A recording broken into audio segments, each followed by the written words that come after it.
Hey guys, welcome back to the channel. In today's video, we are breaking down GIMP versus Affinity. So let's jump in.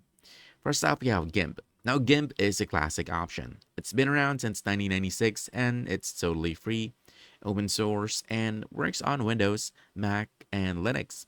It gives you all of these essentials: layers, masks, brushes, filters, everything you need for solid photo editing. It also plays really well with other free tools like Inkscape, Darktable, and Blender, and other tools there.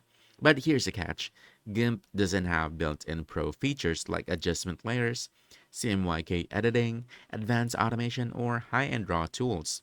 For HDR panoramas or raw workflows, you'll need plugins or extra software. Now, Affinity, on the other hand, is a premium app, usually around $49.99, available on Windows, Mac, and iPad.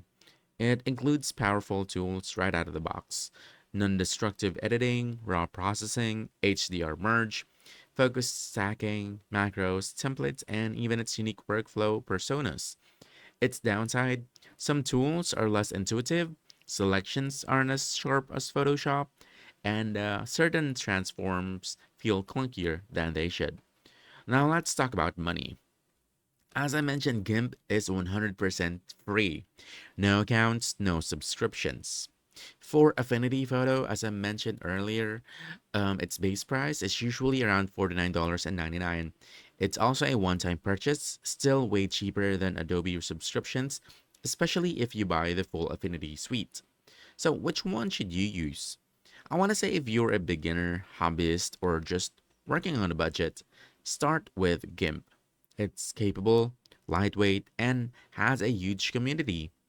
If you later need advanced workflows, HDR, CMYK, non-destructive edits, or pro automation, you want to upgrade to Affinity. It's the next step up without committing to Adobe.